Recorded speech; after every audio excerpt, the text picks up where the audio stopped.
Hey guys, what is up? Sam Scorpio here, finally bringing you guys a video on Bethesda's coverage of E3 2018.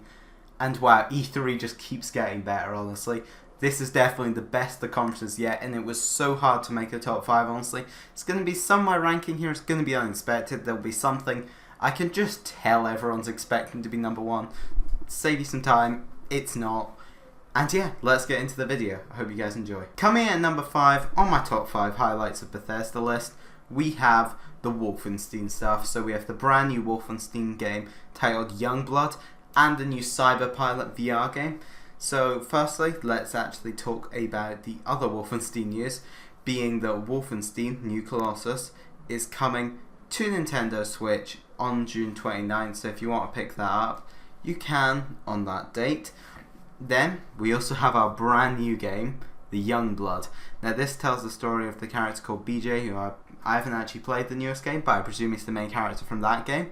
It tells the story of his 2 daughters in the 1980s, living in Paris, and where we see, in the trailer, which was shown, we see a Nazi regime ruling over Paris, and we see these 2 girls who are trying to fight back against it, as we've seen in many of the games, and generally it looks really exciting. It's coming out next year. What's particularly exciting about this game though is because it's 2 daughters, you can play either solo or co-op, and I think that's a really exciting idea for Wolfenstein. I think it will work great for co-op gameplay, and I'm very looking much forward to playing this. Also, we do have that VR game where you will play as a hacker who can take control of Nazi machines and pilot them. That was actually playable at E3, I've heard some good things about it. And yeah, I'm sure that'll be a lot of fun for those of you who own VR sets. Coming in at number 4 was one which is, it leaked a while back. We have Rage 2, follow-up to a fairly old game now. Honestly, I think it's 2011-ish that game came out. So yeah, the reveal of that was brilliant. Honestly, they had some rock music playing. The Avalanche Studios guys came up and talked about it. They joked about the Walmart Canada leak. I thought that was brilliant. And yeah, they showed off, the different guns, powers and vehicles that you'll have in this game. It's described to have a seamless open world, which I assume means no loading screens, or at least as little as possible. And it is obviously post-apocalyptic set in first person.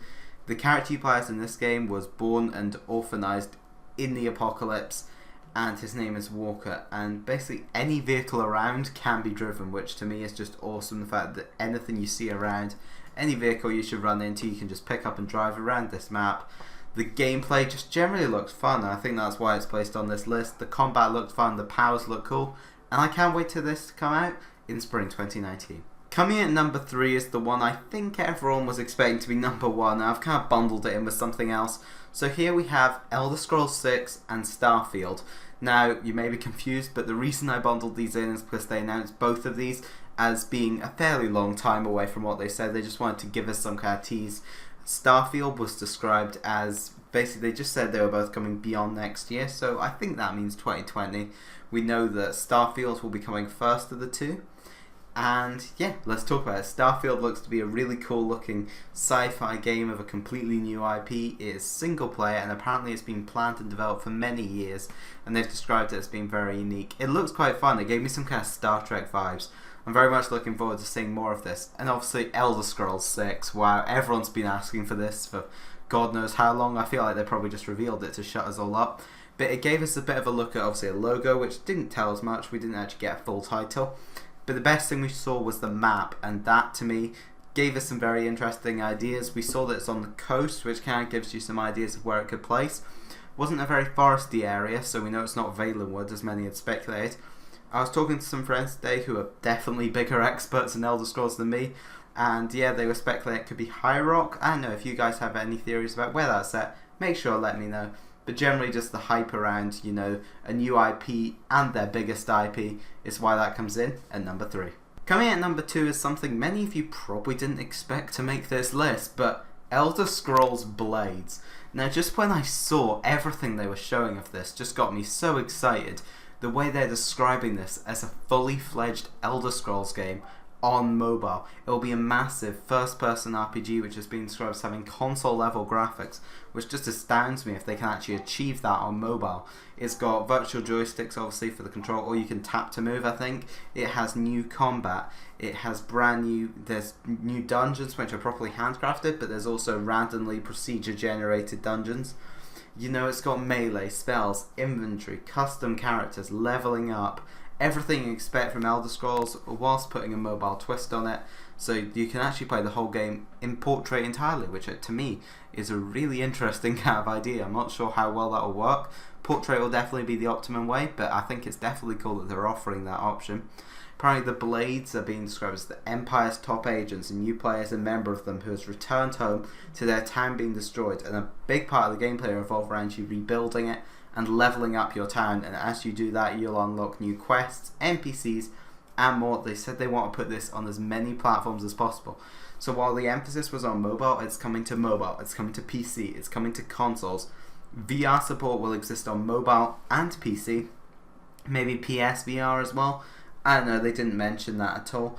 And what was interesting is all these versions are connected, so you can play against your friend. You could be in a meeting on your phone and play against your friend at home on VR, and that's an incredible idea, honestly.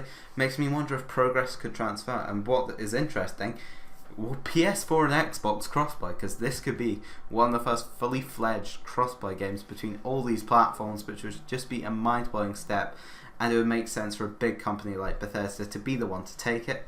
Apparently, yeah, it's going to have arena 1v1 battles, and it's going to be completely free to play. You can actually pre-order it now on mobile, so yeah, go and pre-register for that on iOS and Android. You can register for early access on playblades.com, so if you want to do that, then you can. You'll need a Bethesda account, and yeah, to me this game has so much potential, and that's why it comes in at number 2. Finally, I'm sure not many of you will be surprised to hear that this was my highlight of E3, honestly, just because this was definitely the one which got the most coverage and was shown in the biggest detail. Fallout 76, coming November 14th, guys. You can register now for Break It Early test application. Basically, they talked about how they want to fix bugs before release, which is why they're having a beta. It's going to have a cool collector's edition with a glow-in-the-dark map and figures you can place on it, and a completely wearable power armor helmet which will have a headlamp and a voice changer built in. I think that's such a fun idea. In terms of the gameplay, we know that it is set in the hills of West Virginia. It is prequel to all of the Fallout games, and it is 4 times the size of Fallout 4. And basically the character you play as was selected to spend 25 years waiting underground for Reclamation Day once the vault opens, and it was built to celebrate the 300-year anniversary of America. Apparently it will be an online game where basically you're playing as the first few people to leave the vault. You can play it solo, you can play it with friends in a world that they said won't have hundreds or thousands as many you expect, but it's just going to be a couple of dozen. I think that's a smart idea, honestly. Limit it down to your friends, not just a big open lobby of as many people as they can. It sounds very much interesting. You can build stuff everywhere, wherever you want, rebuild America. That is the premise of it. It also has a photo mode, which looked really nice, the way you can take selfies and screenshots as you go about the map.